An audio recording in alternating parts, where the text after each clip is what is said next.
Okay, guys, welcome to Zoom the TBT with Charge and Hainer. Tonight we got Kevin Belbey, GM of Boeheim's Army. Kevin, what's up this evening? What's going on, guys? How are you?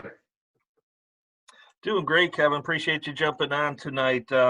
Let's just get started with a little bit of your background. So how did you get the idea to form a Syracuse alumni team and obviously Boeheim's Army, such a fitting name for you guys? Yeah, I appreciate it. And thanks for having me on. I've been waiting for the invite. I'm a YouTube subscriber, so I've been watching all the interviews so far. It's awesome. Back in 2014, the first year at TBT, I'm friendly with Rob Kennedy, who's involved in TBT from an operations perspective. He and I are New Jersey guys. And, he came to me and said, hey, I know some guys that have this idea. And back then, I mean, I should dig it up, but it was obviously there was no sample to show a video. There had been no games played at that point. It was a one-page, basically Word document.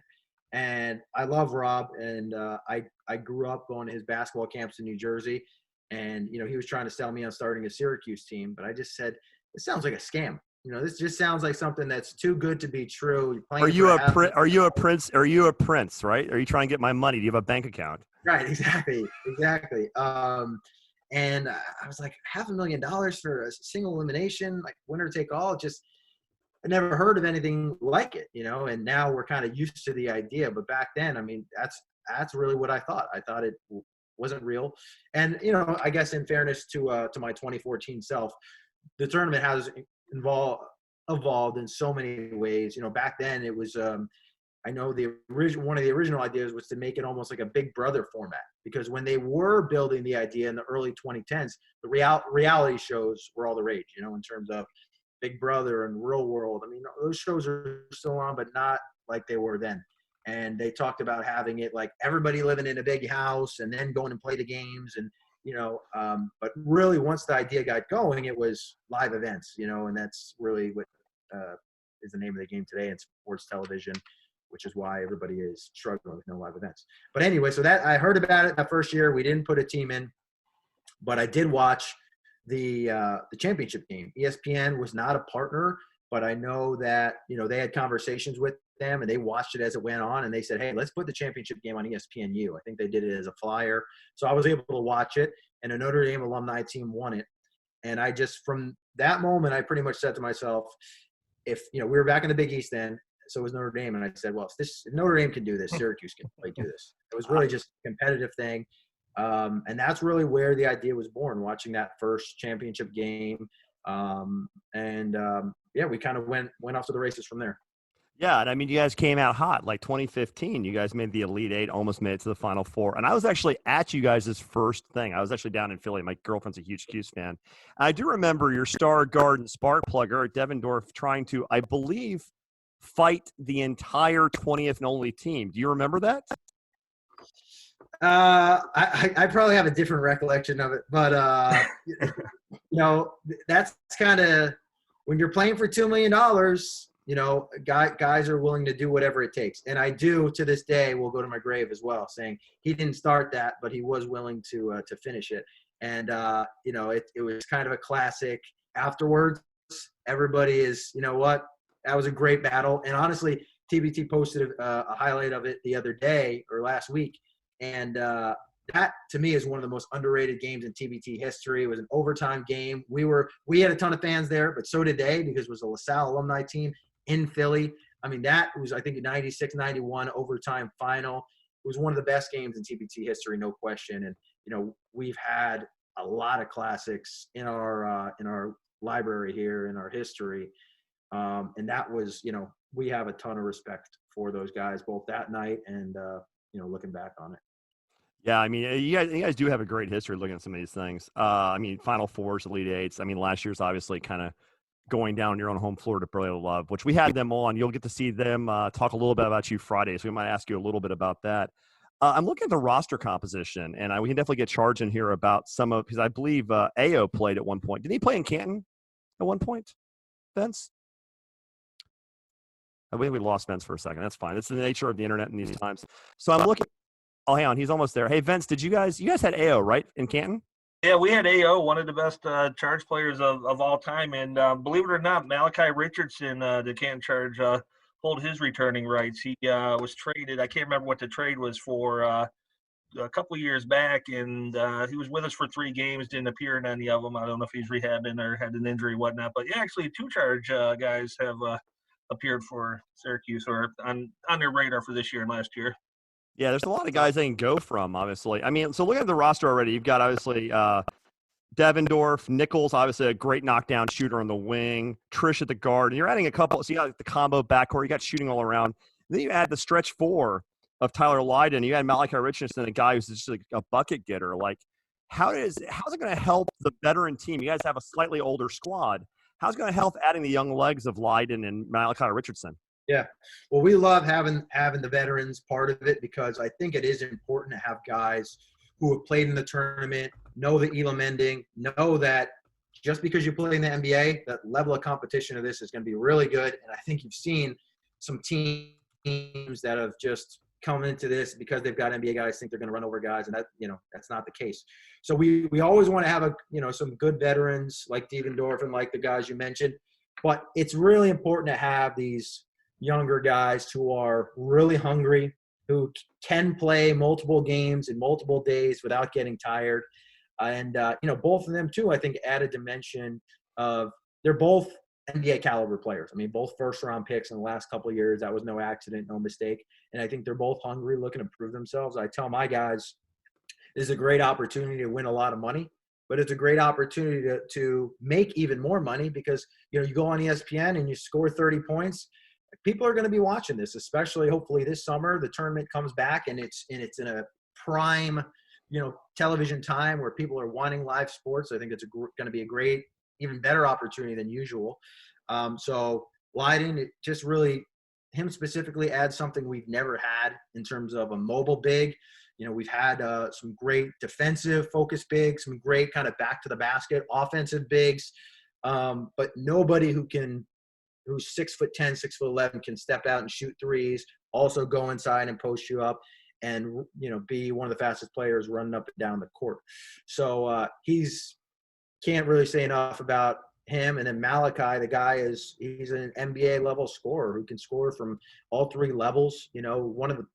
I would put him against any shooter in TBT right now in terms of just his lethal ability to stretch the floor. And, I think that you need guys like that in the tournament.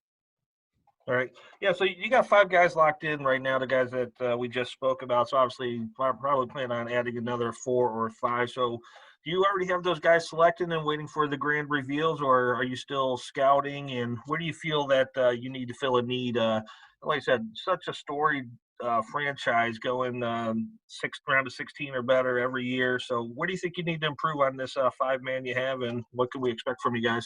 Appreciate that. No, I think we're looking at we're still looking at guys, and it's really, I think we probably could add another guard, another big man, and another forward, kind of one guy at each one of those levels, and then probably a 9th guy too. So it's still, kind of in the process of seeing who's available, seeing who wants to play.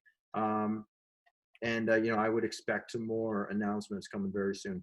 Yeah, I mean, looking at the roster you guys have, the guys you can also add. You can add a Hakeem Warwick, an NBA vet who played in the league for almost a decade. You can add a guy like Ao, who's a big body. You can add a guy like John Gillian, who basically, if you're inside the gym, he's got range. You can add a guy like a Benajay or a Tyrus Battle, a big bucket getter on the perimeter who can drive fearlessly. I mean, there's a lot of ways you can go, which basically means, like, because you guys play such a discrete system of the 2-3 zone, like, how does it affect how you're going to recruit within your own family? Like, you're one of the few alumni teams that doesn't have to go blended because of the depth you have. Like, what are you looking for in those 3 kind of spots or 4 spots you're trying to add? Like, what specific sets or goals do you have for those positions?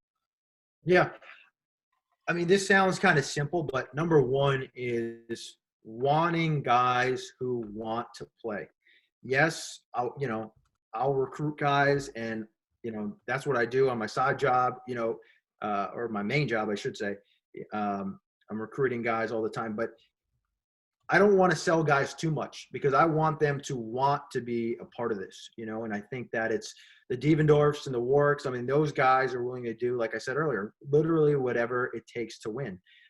So we want those type of guys that are committed, that understand what the purpose is, that we're in this together to win $2 million.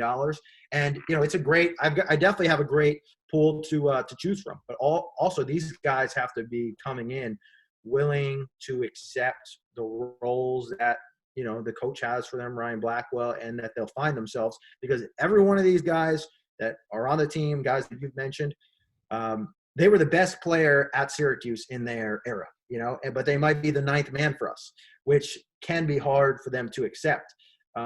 So it's finding guys that are willing to accept that and willing to do whatever it takes to win and want to play. Those are the types of players we want from a character perspective. And then obviously, I think versatility is a big thing in this tournament. So if you can have guys who can play multiple positions, that never hurts. Yeah, I think you mentioned a really interesting point there about the players, and some of these guys need to accept a 8th and 9th role. We've seen it in the past. Team Arkansas on his Zoomcast with us admitted that they added too many players, and I think there's that appeal to grab as many players, and folks that want to be involved. VCU, I think, ran into some of those same issues in the past. So I think people think it's really easy to recruit and play for an alumni team, but obviously within that, finding the right fits, guys that want to play. And I don't know how political it gets and how many people are calling you, and obviously you got to make some tough decisions at times. Yeah, and I think the other thing too is you kind of hit on it. You don't want to have too few players, but you don't want to have too many, and it's a really delicate balance.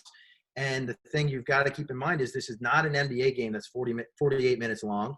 It's not even a college basketball game that's 40 minutes. This is a 32-minute game before the Elam Ending. So it could be 32 minutes and 30 seconds. It's basically a 32-minute game, which is the length of a high school game in New Jersey, at least where I'm from. And it's really hard to get 9, 10, 11 guys in there, get them into a rhythm. So it's something that I'm always cognizant of. Like, we want the best players and as many good players as possible. And, I don't want to put my coach in a tough spot where he's trying to make people happy, or he's trying to find the right rotations, or trying to get everybody a couple minutes, when there's not enough time to figure it out on the fly. Yeah, I mean, you got to manage a lot of egos, especially when you have such a strong roster to pick from, such depth in the. I live with a Hughes fan, so I always have to hear his crap as a Memphis fan. Like, the Memphis team's always trying to add a couple of guys where she's like, "Yeah, we could field 2 teams." I'm like, I don't want to hear this. Yeah. But I think one thing that's interesting is, like, Syracuse always plays that base 2-3. Always have a big in the back, wings on the side. And it looks like you guys have always had a veteran team. Hakeem Work, I'd love to see him come back. He's a great player. He's going to be 39. Some of the guys you're going to pull from are a little older. Is it helpful to have that 2-3 zone to save some legs? Because you guys present a huge matchup with that. It's not a common defense in a lot of places. Does it allow you to save some legs and pressure with an older roster at times? I think in theory, yes, but it's actually the reverse, because the Syracuse zone is not a traditional zone. And, I think that we actually struggled a little bit last year by not having a couple younger guys and by having to play that third game in 3 days. And really, it was really 3 games in, 48 hours, because we played Friday night, we played Saturday afternoon, and Sunday at 12. So we didn't have a full 72 hours for those 3 games, and maybe we were a little fatigued on that Sunday against Brotherly Love, and so our zone is, you're not just standing there in a 2-3 with your hands up. You're moving on every single pass, on every single ball fake. It's constant activity. It's supposed to be disruptive. So, if we don't have young guys that are willing to move like that, we work harder on defense, or we should in theory, than on offense. So that's something that we constantly wrestle with, about, man versus zone. I think it's a great thing that we Syracuse plays at 100% 2-3. We play it the majority. We do mix it up a little bit. And I think that it's a great weapon for us to have, because it's just something that guys, you're not seeing any other team do. And you certainly don't have the amount of practice time to prepare for it. Now, I'm not saying a team isn't going to get hot against us and, make us pay for it, and that's kind of on them to do. But yeah, I hope that answers the question. Kind of went a little deep there in the zone. But. No, it's good. It's perfect. We're looking at that sort of information. It's why you're here, man. Yeah. Yeah, so let's talk a little bit about that Syracuse fan base and some of the folks that I've seen, on your social media get involved. That's got to be pretty special for the fans that, may not get out to Syracuse to see a game. But you guys have just a rich history, which we talked about. I hope to get to see you guys live at one point in this TBT career. But tell me about your fan base, how special that is to the players, yourself, the Boeheim's involved, and it's just an amazing story. What Yeah. percentage of your fan base is Penguins? Because I know it's really cold up there. Yeah. Like 50-50. When I launched this, it's kind of before you start anything, you're like, is this going to be a good idea? Or are people going to care? Is this going to matter? And really, from the very first day we announced that we were doing this until now, people have cared, and people have cared passionately. And the only reason that we play games in Syracuse last year and this summer is because the tournament honestly would be stupid not to, because we sold out games in Philadelphia, in Brooklyn, in Baltimore, in Atlanta, in Chicago, everywhere. And those are fans both who live there and fans who were flying into all these places. We had a fan last year in Syracuse fly in from Alaska to come to the games. And Syracuse is very cold, but geographically it's very far from Alaska. So it really just speaks to how crazy these fans are in a good way. And it makes it a lot of fun for our players. I think that all of us, when you go to college, you think it's going to last forever, and the reality is it doesn't. And this kind of gives these guys, it's like a homecoming. It's like a flashback, Back to the Future type of moment where they're wearing orange again. It's a sold out gym, and they feel like they're representing something that they gave so much to, that gave so much back to them. And the fans have been such a big piece of this from day one. If the fans, weren't a part of this, we wouldn't be trying to have the best, we would just add whoever we wanted. I mean, we want this to be a Syracuse-based roster. We want this to be fun for the fans. We want them to be involved in it. And that really comes not, a bit from me, but really from John Mugar and Dan Friel. I know that when they kind of sold me on the vision of it, it was like they had said, look, we're big Celtics fans, but when the Celtics won all those championships in the 80s, we were happy. And then you go home, and then the next day is the next day. Like, they wanted fans to literally be part of this. And that's why you see fans winning a piece of the prize money every year. And that's why we intentionally, every year when we go back to Syracuse, whether we play there or just practicing there, we're doing meet and greets, we're doing charity events, we're going to boys and girls clubs, we're doing his autograph signings, we're taking endless pictures and autographs after the games. None of that is for money. It's to give back to our fan base who's given so much to us. And again, we're not playing for fun. We're playing for money. But we have a lot of fun doing this, and that's what makes it worthwhile. That's what makes us, wanting to come back, even though we haven't won the money yet. It's the fans. It's always been the fans. Yeah, no, and I think that's the exciting part of the game. And I first got involved with TBT in 2016, and I kind of had the same thing. I was following some charge guys who were trying to get on Bluff City Blues, and it's like, I could win money by doing what? You want me to retweet a couple things and follow some teams? And I ended up winning $1,000 that year. So I'm like, all right, this is cool. I love TBT. And but what really was cool is you talked about your fans and the fan game. If I remember correctly, a couple of years back, one of your fans won just an absurd amount of money by recruiting people to follow Syracuse. And I'm sure based on your success of drawing fans in, I'm sure you had a number of people win money through the TBT throughout the year. So, and I can't remember her name, but I know she made some pool and Oasis or something going on. Yeah, Chantel. She's the best. She's our number one fan. So I'm going to indulge a bit and nerd out a little because I'm going to do this. Most of the teams, it's funny because Vince knows the teams a little more than me because let's just be honest, he's smarter and better looking. But I watch a shit ton of Syracuse games. Like the only team I watch more is Memphis. I live with a Syracuse fan. So I've seen probably 50% of you guys' games for the last 20 years of both my girlfriends. So I see a lot of Cuse games. And I'm always struck by how you guys get your buckets because the defense it's an athletic 2-3. But I'm always interested in like how that size translates because the typical South you guys is run. They're basically just to nerd out for a minute. They basically like a 1-4 set. Have a guy like Devin Dorr at the top, and then have that big float over. And what makes this team so dangerous is you take a ball handler or driving a downhill player like a running back like Devendorf, you set him a solid screen for Warwick, a dive man, or an AO, a dive man, and you surround him with Nichols, Leiden, Trish, Gillian. I mean, you can pick your poison. You get a lob, you get a drive, or you're eating threes. Like, how does that versatility work? How does that weapon get unleashed in a short tournament?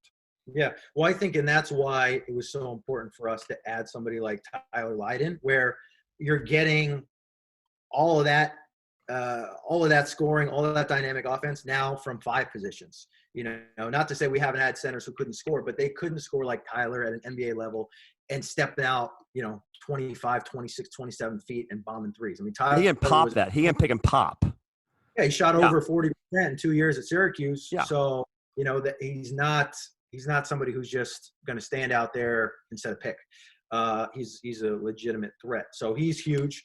And the way we do it is we just try to be more prepared than other teams. We've tried to every summer consistently get guys together early, spend time in the gym, practices two times a day, and then individual workouts too. It's very hard to win 6 games in a row. It's incredibly hard. But we just feel like the more we can be prepared, it's just going to give us a bigger advantage. And I think it shows. I mean, a lot of teams just show up the morning of and do a shoot around, or the day before and do one practice. And you can be successful, but you're betting on a lot of luck that way. You're praying for a lot of luck that way. Our guys, even if Devendorf and Leiden didn't play together, they know each other. Personally, they know each other's games, so that's a huge advantage for us from a competitive standpoint. So if we can double down on that and get these guys up to Syracuse 7-10 days, 2 weeks in advance, practicing multiple times a day, trying to put in as much work as possible, that I think that allows us to have a big competitive advantage. And, that's where Ryan Blackwell, I think, does a really good job of creating and establishing an offense that's digestible in a short period of time, but also works. Yeah, so you mentioned how well Syracuse has sold out the arenas that they played at, and so obviously no brainer for TBT to come back to Syracuse once again. So obviously with the COVID situation, a lot to be determined on the hows and whats and the wheres to play, but obviously you guys are the perennial favorites to get a 1 seed out in Syracuse again. Despite being taken down by Team Brotherly Love last year, they'll be back. Real interesting team forming with Hank Gathers. Gale Nation's always a tough out. D3 plays tough and shows up every year. Gave you a little bit of a scare last year. And then you got teams like St. Bonaventure, which is going to be new, which could be a challenge. So have you really started looking at some of these teams yet as far as what you might cross in TBT 2020? A little bit, and have a lot of respect for a lot of those teams. Gale Nation in particular, we've had some great battles with them.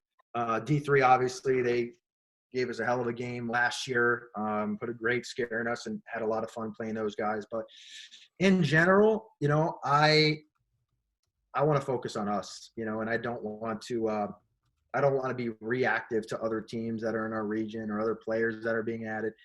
I'm proactive on my end, putting the best team possible that we can together. And I've always felt that if we put our best team together and our best foot forward, we can beat anybody. So when the time comes, we'll be prepared and know exactly who's playing in our region.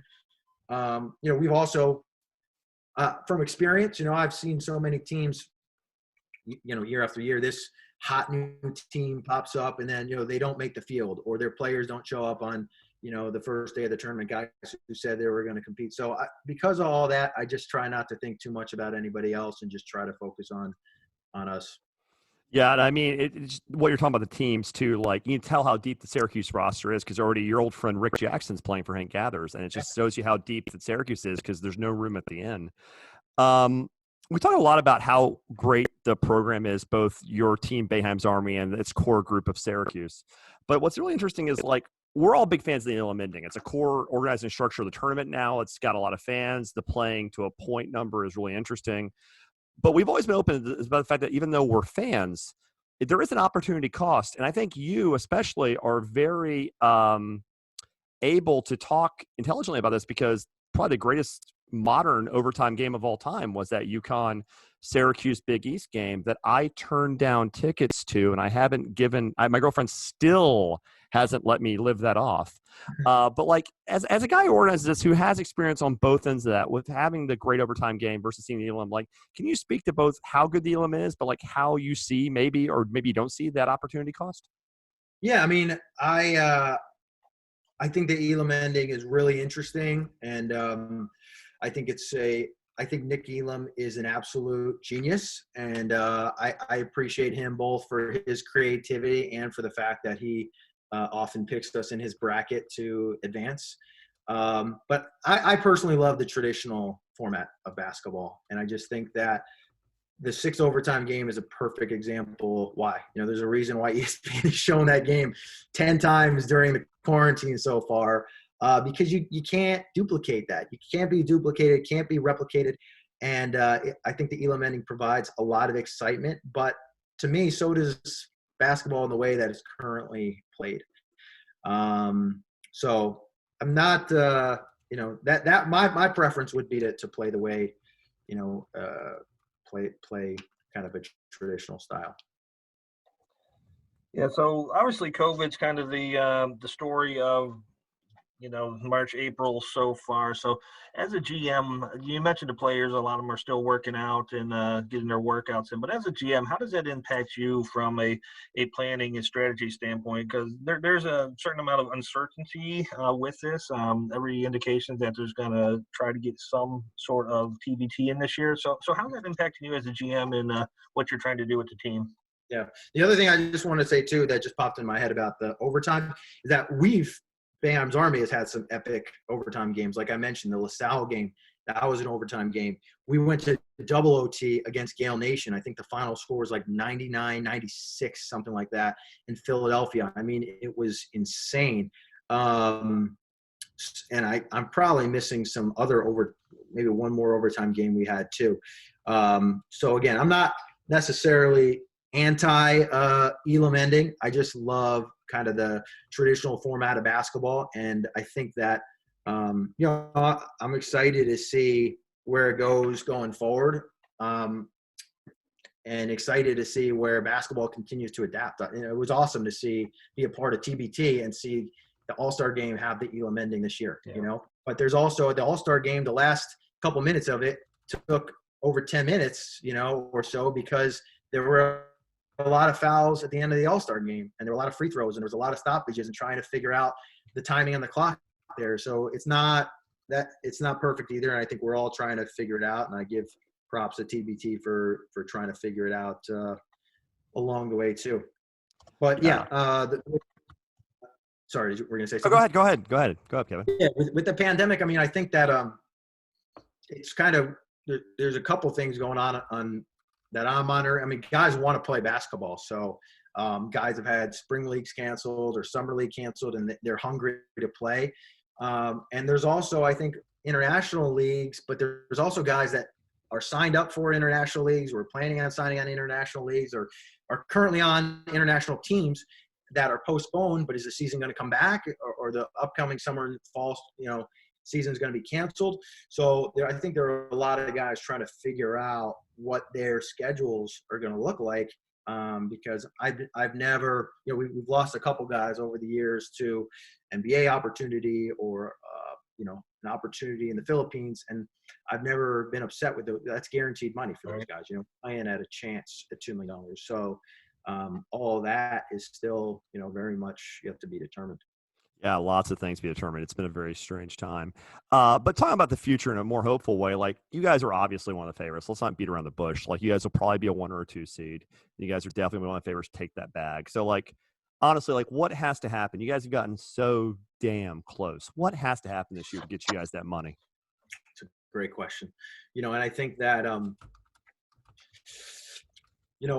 have a lot of respect for, I know you mentioned them earlier, the brotherly love guys, to be honest, and I think that they would probably tell you this too, maybe not, but I would say that there was no question that we were a more talented team than they were. No question at all, but they They did say that, actually, I think they said in the interview. Yeah. They played a flawless game. They were unselfish. They got every loose ball. They played great defense. And that's exactly what it takes to win. I don't think that Overseas Elite has been the most talented team year after year. They have very talented players. I'm not trying to take anything away from them. But, DJ Kennedy is willing to die on the court. Kyle Fogg, CJ McCollum, or Eric McCollum.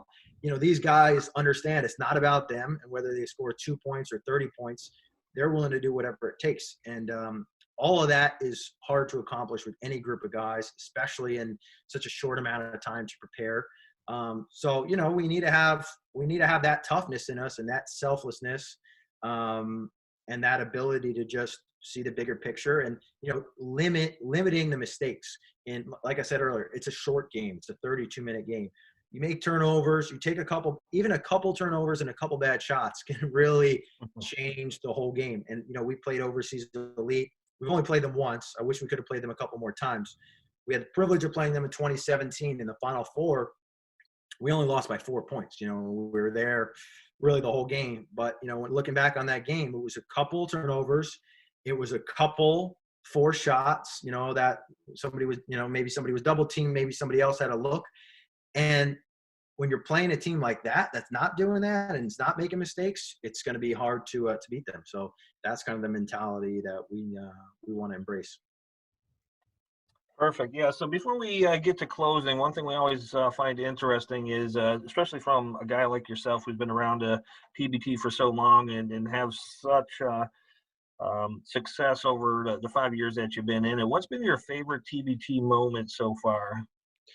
I think we've had, like I mentioned, a lot of great. I think we've had almost more, probably as many classic games, if not more, than anybody else, and that we fully embraced the cardiac Hughes motto of just even like the D3 game last year. I mean, that went down to the very end of the game, first round game against a D3 team. That's not the way it was supposed to go down, but that's the way that these games tend to happen. But I think no question our best moment. And going to the Final Four was amazing as well. But our best moment probably in Brooklyn, 2017, I believe, and 2017, 2018. A comeback. We're down by 25 points with 12 minutes left.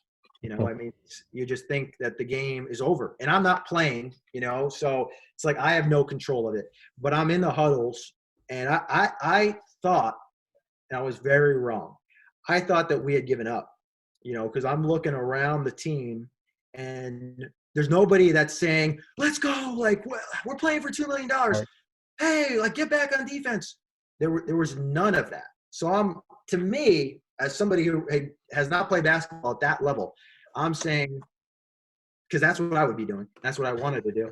I'm thinking we've given up.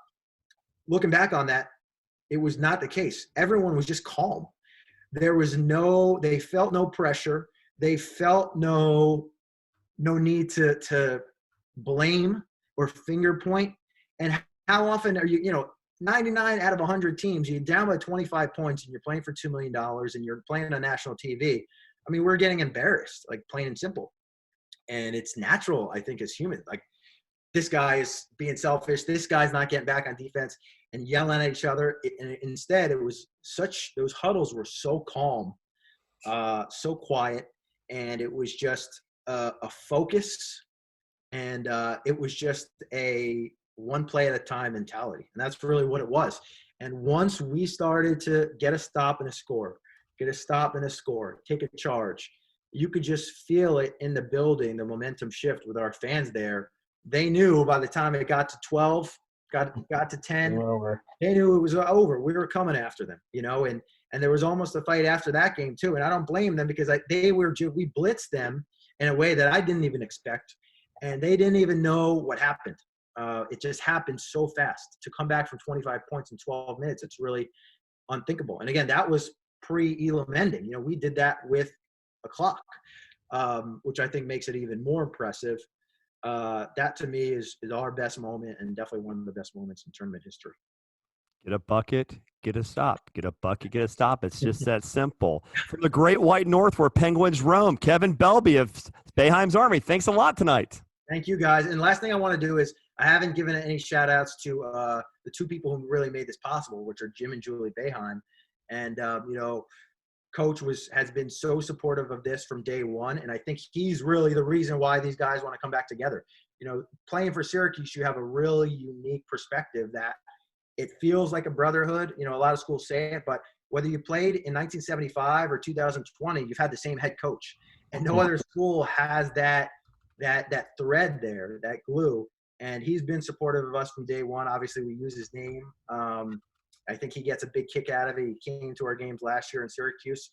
And, we've made a pledge, too, that when we win the $2 million, we're going to give money to the Jim and Julie Boeheim Foundation. And we've already raised money for them through ticket sales and everything. But just want to give those two a shout out for making our team possible.